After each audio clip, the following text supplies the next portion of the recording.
Hi all, welcome back to my channel. As the title of this video may have alluded to you, I hate feminism. I hate it with every living and breathing fiber of my body.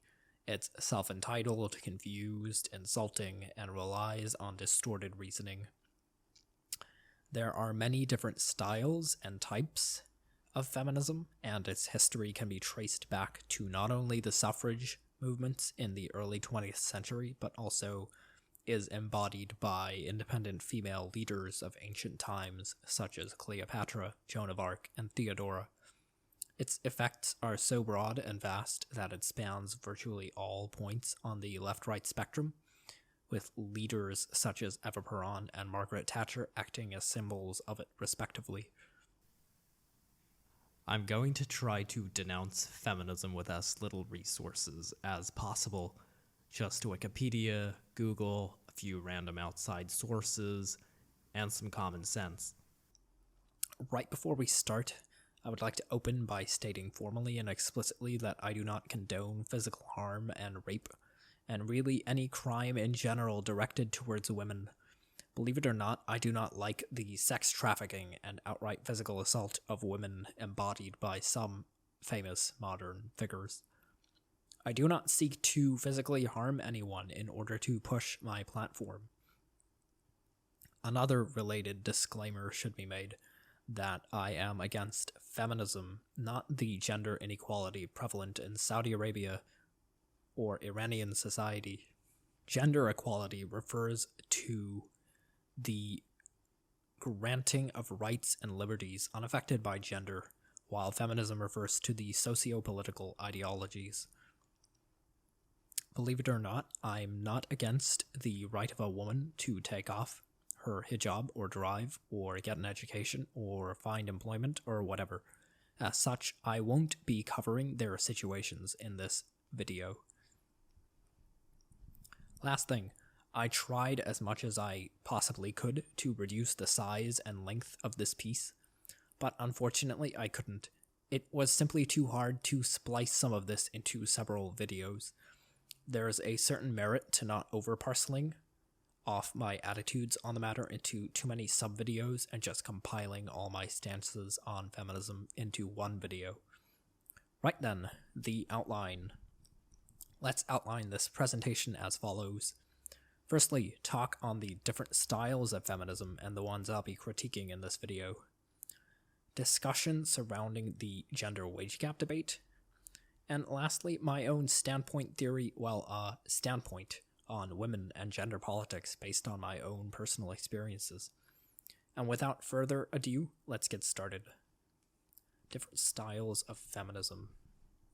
Fat feminism, lipstick feminism, anarcho-feminism, womanism, black feminism, white feminism, trans-exclusionary radical feminism, fascist feminism, first wave, second wave, third wave, fourth wave, and on and on and on. There are hundreds of different types of feminism, and it's simply not realistic to try to tackle each and every single one of them, one at a time. So for the sake of practicality, I've condensed this section of the discussion to concern itself with 4 rather primary and arguably very large forms of the movement: liberal feminism, Hollywood feminism, intersectional feminism, and Marxist feminism. Right then, let's tackle the first one, liberal feminism. Now, firstly, when I say liberal, I don't mean liberal in the American sense of the word, which refers to the center-left. I'm referring more so to classical liberal and neoliberal and libertarian feminism. Liberal strains can be traced all the way to the late 19th century with thinkers such as Elizabeth Stanton and Eva Kolstad. Essentially, the movement advocates for greater representation, rights, privileges, and economic proliferation of women without constructing broader social change. This is actually the default form of feminism. That is the way of thinking most women have natively or organically comported themselves to. It's ironic because when you hear the right wing criticize feminism, you will hear them blame center-left or socialist or hippie or Marxist feminism, but never their own. This sort of conservative or capitalist feminism, believe it or not, is the default mode of operation within the movement. According to a paper from 2019, it tends to be adopted by mainstream, i.e. middle-class women who do not disagree with the current social structure. My problem with this form of feminism is quite multifaceted. For starters, you don't change anything but what affects yourself. My argument is that it is enormously egocentric and immature. You mean to remove social hierarchies with respect to yourselves and ignore every other problem as if it doesn't exist. It sees no wrong in placing women in positions of unearned privilege and power, such as Melania Trump or Meg Whitman, often failing to recognize that dissolving social hierarchies but retaining Roman economic ones retains the corruption of the system. As if your access to education to gain the right to become a CEO of, say, BP, and not notice a massive oil spill in the North Atlantic is more important than any other problem in the world, say, for example, the ones these positions of power generate.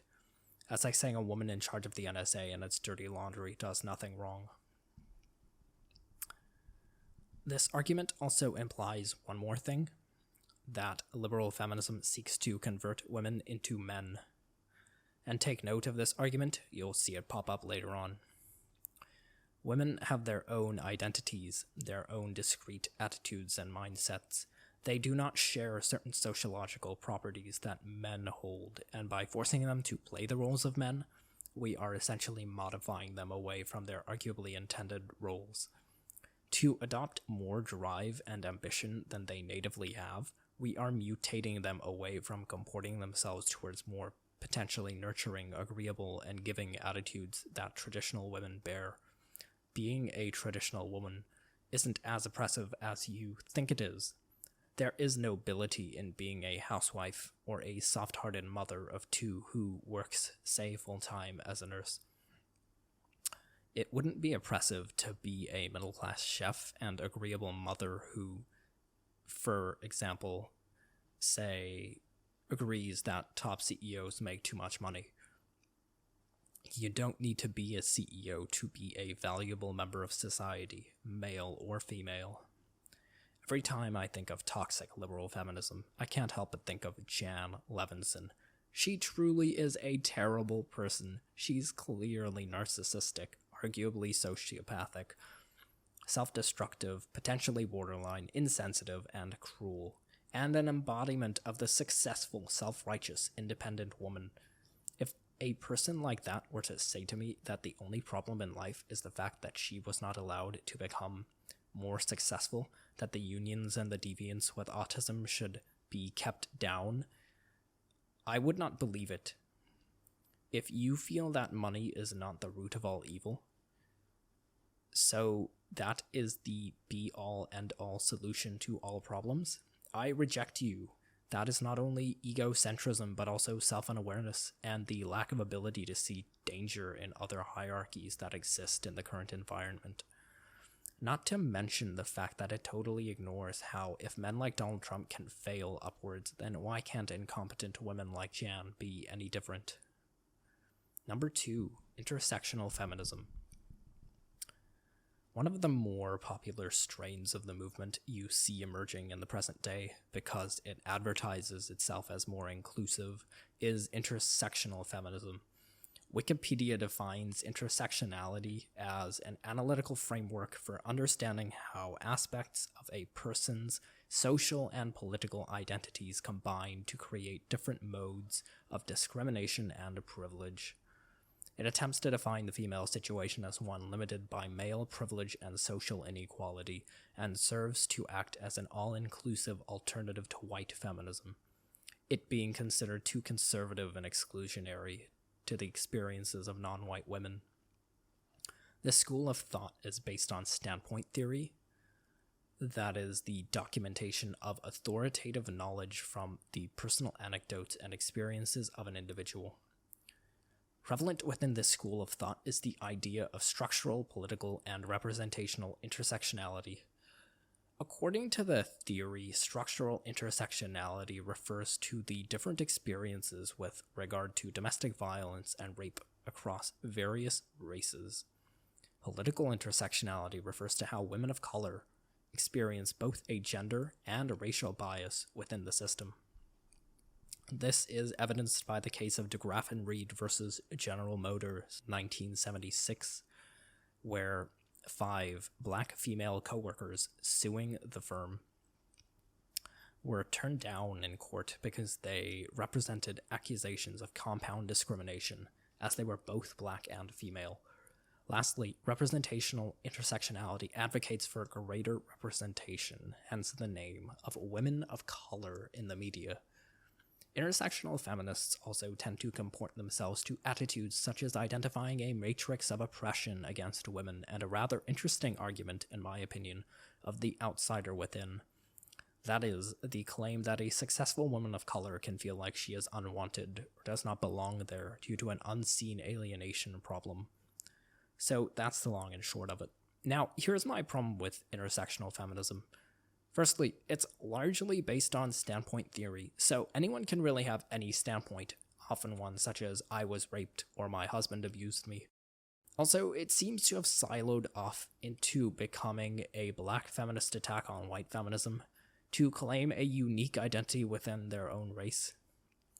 Another thing to note is how intersectional feminists have not defined a clear-cut goal or even a parameterized set of objectives, so its unconscious ambiguity leaves us wondering what it is they exactly stand for outside of random complaints. Look at its 3 core tenets. Structural is absurd because it localized domestic violence and rape to non-white women as if they exist in a special niche which requires special attention. Political intersectionality claims that administration of legislation is unequal for specifically that localized group yet again. Notice a common pattern here.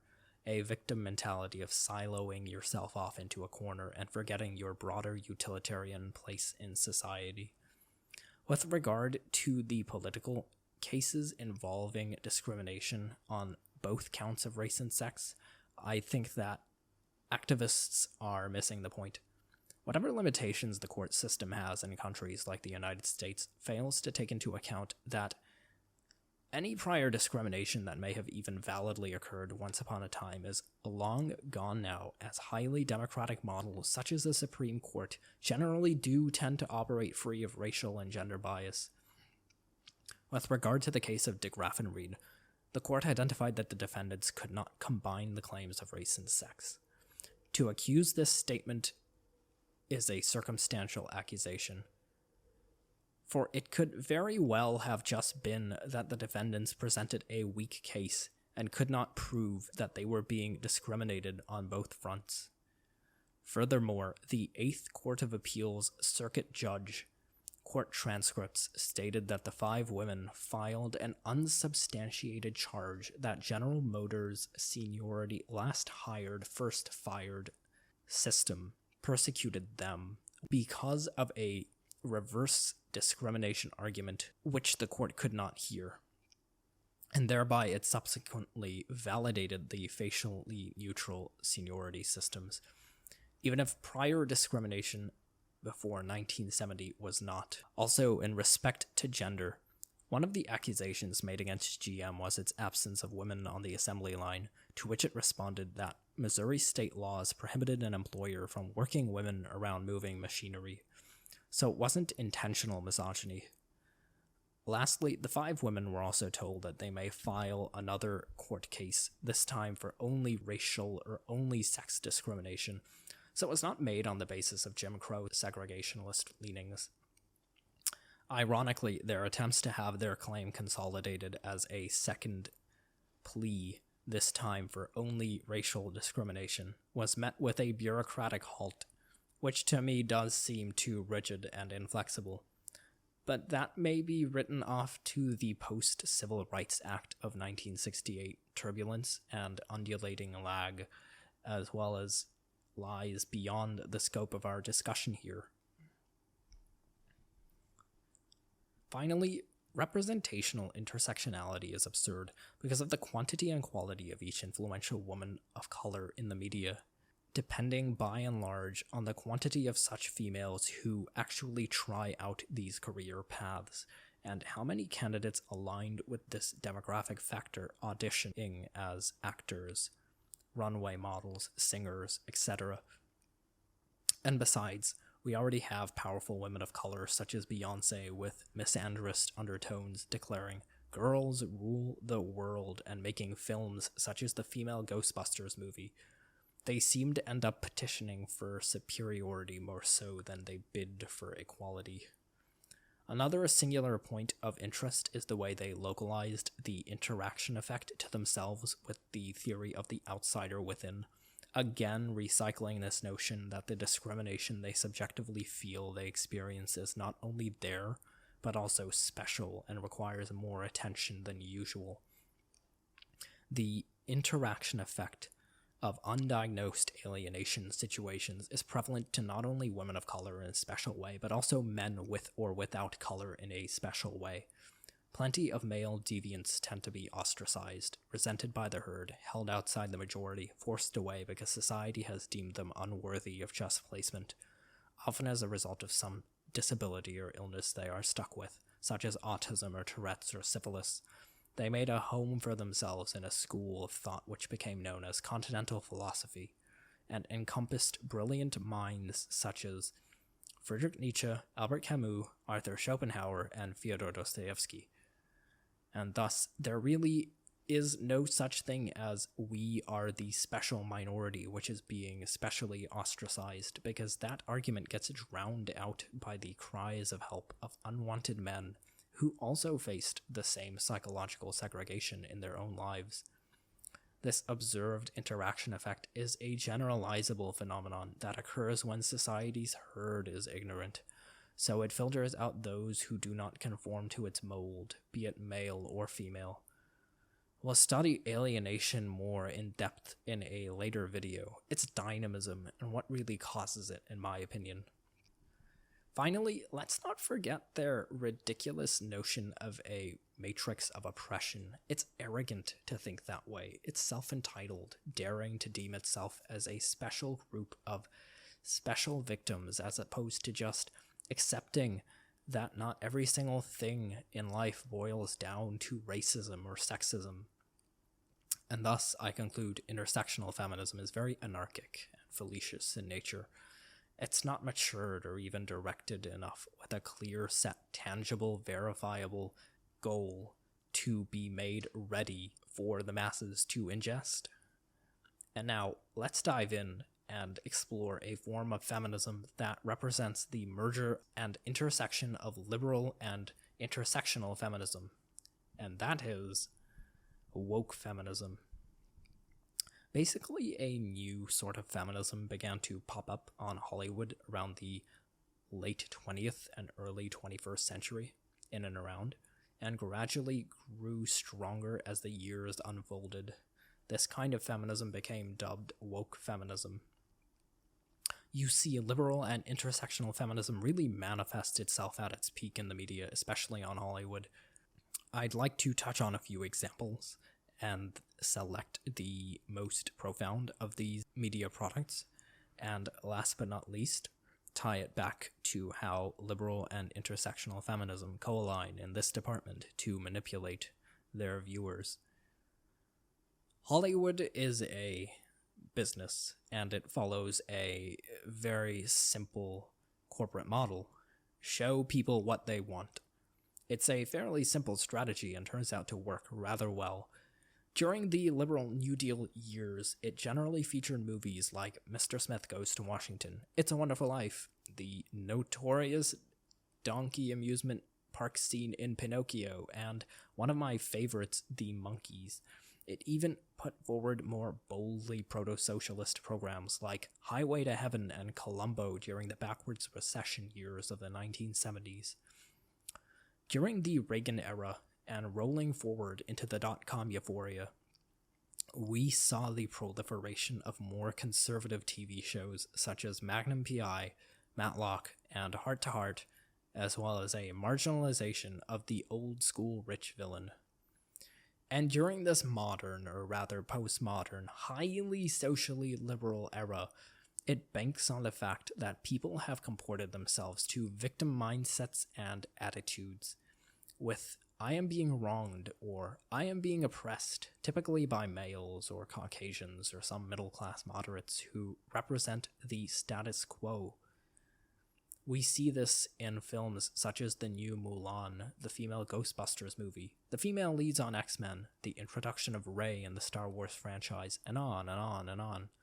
We see it in TV shows such as Brooklyn Nine-Nine, Lucifer, Rick and Morty, Once Upon a Time, and on and on and on. As I mentioned earlier, I do not condone physical harm and rape, and really any crime in general directed towards women. However, what I do stand against is the dehumanization of males and the immature, growing, toxic feminazism of Hollywood. One of the first instances of this was the character of Elaine Bennis in the hit TV sitcom Seinfeld, when she boldly declared that she hated men on the subway but was not a lesbian. She frequently dated manipulative or lower-class men and was financially generally successful. Still, I felt the character was well scripted and the show clearly was not a hit success for trivial reasons. Now let's consider the 1990s hit sitcom Friends. The screenwriting was so weak, the jokes were not funny, and the male characters were scripted as effeminate, even getting slapped or beaten up or beaten in arm wrestling by the girls in various episodes. Social commentary was frequently contrived and implanted to glorify the message that, yes, women can do it, and storylines were shallow. It really only exists as a remnant of what a dumb upper-middle-class woman defines as good TV. Or how about the way scrawny female characters on Twin Peaks were physically overwhelmingly stronger or financially more successful or helpless victims of murder? You get the picture. Moving forward a bit, consider again the introduction of Rey from Star Wars 7, The Force Awakens, who single-handedly survived alone off virtually nothing on a destroyed planet, took on an entire fleet of Mandalorians single-handedly, whilst also single-handedly vilifying deviant males who women tend to resent through the character of Kylo Ren. Or consider, for example, the way it was made obvious in a number of TV shows that the female character of whatever name and background was smarter and richer and stronger than their male partners. I also felt uncomfortable with the way Jake Peralta remained in poverty while his partner Amy Peralta reached the rank of chief of police.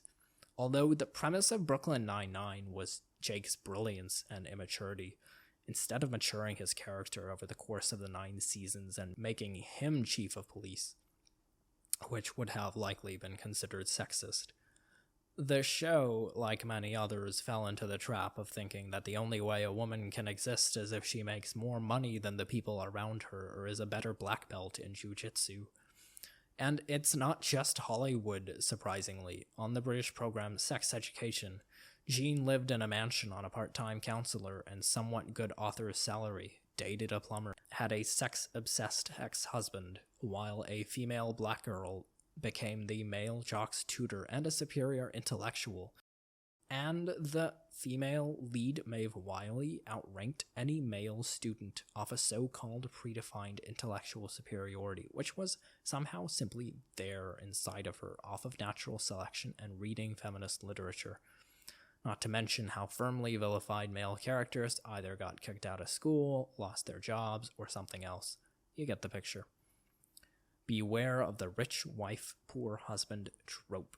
Males in TV shows and movies like these are half-functional beings, if that, existing primarily in the reductionist prism in which they are vicariously defined through the imaginings of a feminist screenwriter, unable to make the proper multifaceted development they deserve and achieve success. In fact, most women I've gone out with don't want a male partner who is unemployed or underemployed because it becomes a burden to carry you. And most of the feminists I meet in other countries tend to be leftists, so casting women as high-functioning billionaires often excludes the left in a way it may not intend to. Notice the merger of liberal and intersectional feminism here. It generally follows a pattern: high-functioning, highly successful, independent corporate women within a perfectionist mold who own their own firms or are generals in the army.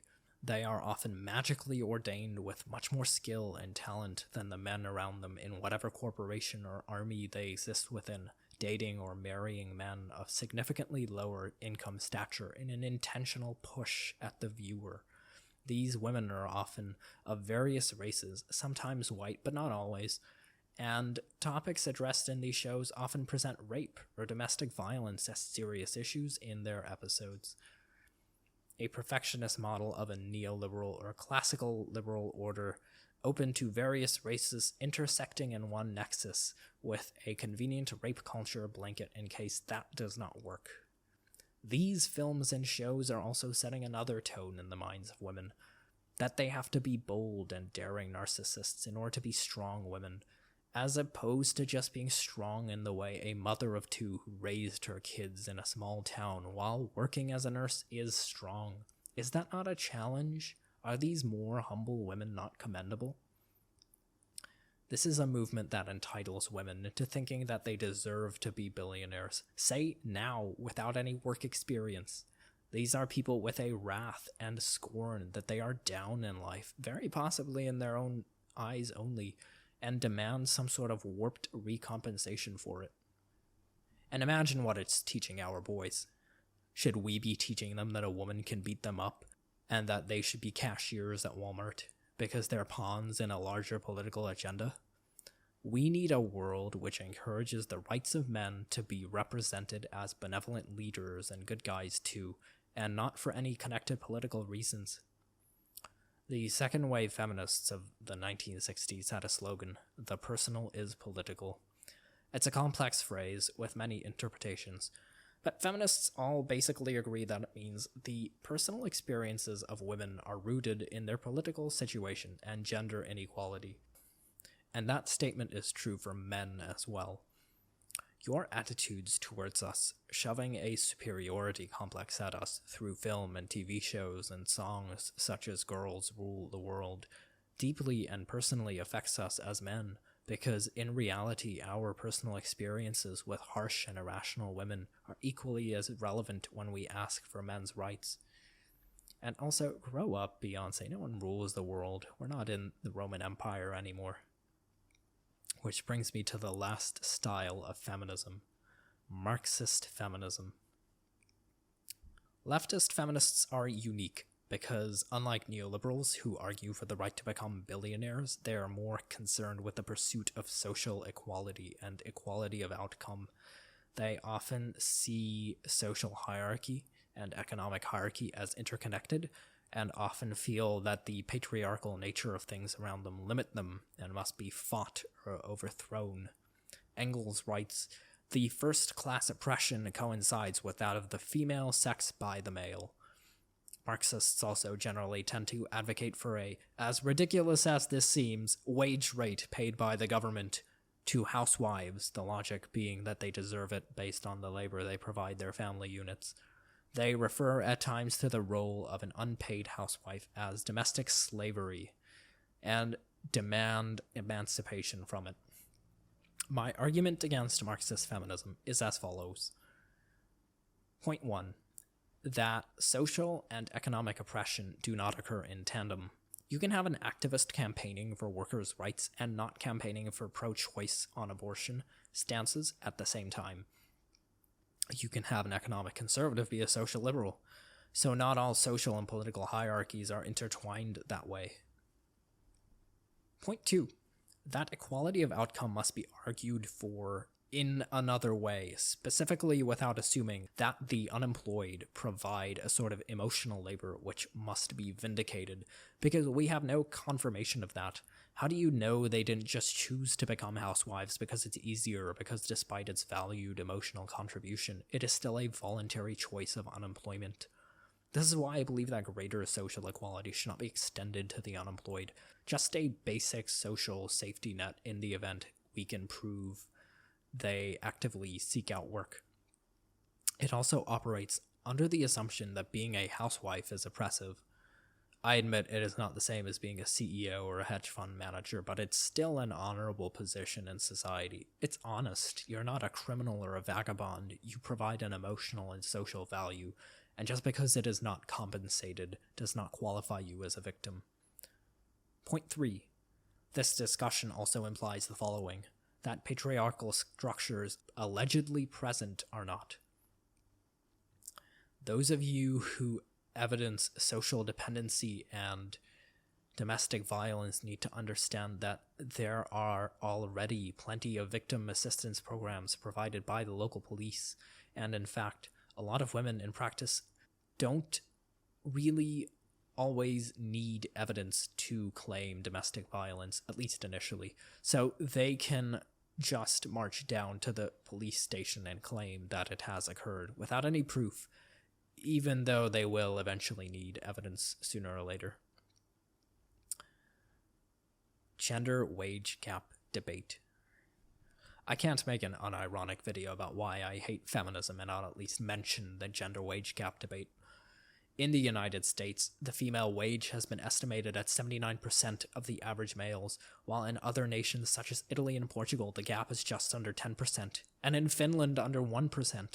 The slogan becomes that equal work across both genders should always equate to equal pay.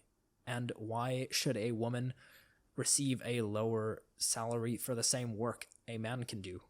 JP, Milo Yiannopoulos, and Ben Shapiro have happily taken on the gender wage gap debate, as have plenty of others who stand against the crucifixion complex of feminism. The conservative argument is pretty clear. The gap doesn't really exist. It is caused by the fact that women tend to fill up the lower-paid occupations more than males, such as nursing or lower-grade school teaching, and often occupy areas of lower market demand, such as women's soccer or women's softball over MLS and MLB, respectively. Rightists also cite that in areas of higher demand for females, such as modeling, females actually do in fact out-earn the standard male. So all in all, they argue that it's fair, or that at very least, if this aforementioned gap is to be eradicated, as JP mentions in his notorious Channel 4 interview with Kathy Newman, it must be done so based on agreed metrics. But in my case, there is an additional dose of complication. Those of you who saw my previous video, which I'll add an info link to, by the way, know that I am right in the social sense and left in the fiscal or economic. So how can someone who advocates for the elimination of political and economic hierarchies not also contend that we should abolish the social? How should someone who has one foot in both sides vote? The answer to this question is that, ironically, this debate is somewhat irrelevant to me, since as someone who advocates for the greater social equality across all races, religious groups, and both two genders, a leftist economic front would inevitably resolve the debate by taking us outside of raw laissez-faire market forces, bringing everyone, quote-unquote, closer together. It's a bit of a unique solution and a bit of a stretch at first glance, but it's actually not as bad an idea as you might think. Because what do I care if female models earn more than male models, or some male athletes out-earn some female athletes, if you crunch society into the middle, effectively reducing whatever gap exists? Notice that in Finland, the wage gap calculation across average gross hourly earnings between the two genders demonstrated that men earn only 0.4% more than women in terms of net income. Now, that said, some conservative arguments might have been valid. There may be women who disregard outside market forces and portray their own situation with a false sense of victimhood. But as an economic leftist first, I have to put that foot forward and say that we need a more equal society anyway.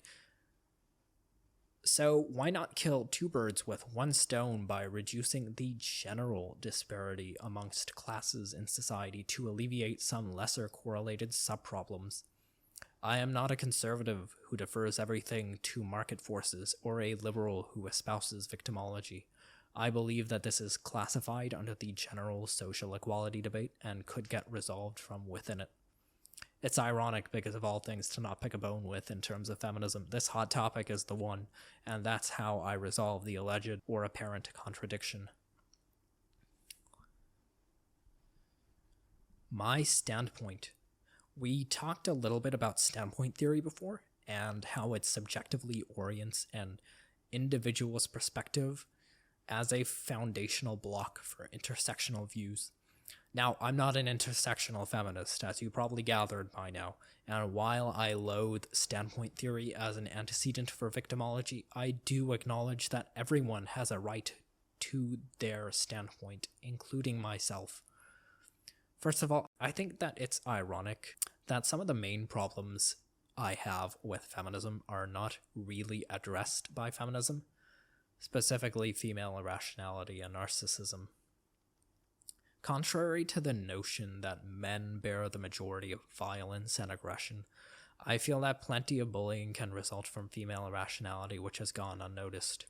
From my experiences, female irrationality tends towards verbal abuse, emotional abuse, resentment of deviance outside the herd, gossip, manipulation, and taking advantage of the rules of society to cast out people they don't like or don't want around anymore, such as taunting their ex-boyfriends with "leave me alone or I'll call the police," and then bragging about their quote-unquote victory to their friends. The argument is not that females are incapable of logic and calmness, just that both genders manifest their need for primal aggression in different ways, and the female modus operandi is being underscored. I will be honest. I truly enjoy a good Jordan Peterson versus a feminist video any day. His calm yet assertive deportment and humble yet confident rhetoric disorients postured, strident, outraged feminists. Let's watch the following excerpt from one of these aforementioned interviews. And gossip. It's well documented. It's very difficult to defend. No, men do it too, but men... No, but sorry, the patterns... disproportionately women, in your view, or not? Sorry. Yes, disproportionately women. That's what the data indicate. I mean, if but men where are... is the data on innuendo and gossip? Well, it's among antisocial behavior among adolescents. It's a well-documented field. So, because people look at aggressive and antisocial behavior in women and in men, and in women it tends to take the expression of innuendo, gossip, and reputation destruction. Jordan reiterates the points I made above and underscores that it is not sexism or misogyny to make an observation that women are capable of demonstrating antisocial features. Let's watch another excerpt from one of his interviews. It seems to me that we're also increasingly dominated by a view of masculinity that's mostly characteristic of women who have terrible personality disorders and who are unable to have healthy relationships with men, defined, which is we talk, we argue, we push, and then it becomes physical, right? Like if we move beyond the boundaries of civil discourse, we know what the next step is. Okay, that's forbidden in discourse with women. And so I don't think that men can control crazy women. I really don't believe it. JP underlines a point I am trying to make, that men are helpless against crazy women, principally because we tend towards physical violence that is not allowed, while women tend towards verbal abuse, which is completely allowed. Since the male expression is forbidden in this scenario, it's a rigged boxing match. See, the thing is, I've worked with some smart and rational women before. They exist. Believe it or not, I'm not MGTOW or some hardcore misogynist who believes all women are bad. There are some seriously capable and at least relatively rational women in the world we live in who work long hours at night studying aerospace or engineering or whatever it is they care about. There are women who do good and, well, there are women who don't. You'll meet a lot of people, male or female, who agree that a woman should not be hit.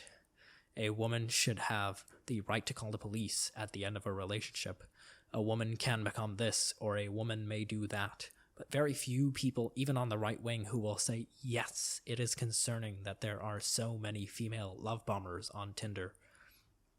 Which brings me to my final point. that female love bombing, narcissism, the princess complex, sociopathy, and psychopathy is being ignored completely. JP did touch on it, and so did another channel, Better Bachelor. About narcissistic love bombing. Learn why narcissists love bomb, their attachment style, and how to avoid them. Now, I have not read this article, but I pulled it up from Psychology Today just as kind of a backdrop and something to talk about. But here's the thing that... Let's just put it this way. I would say more than a handful, sometimes more than 2 handfuls of women on dating apps tend to have these mental health issues.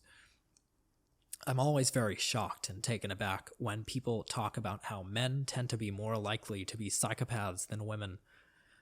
I've always seen it as the other way around, to be frank. Female psychopaths are also just as dangerous, in fact even more so, since they orient themselves around social manipulation and emotional abuse, which is easier to inflict and harder to reprimand than physical violence.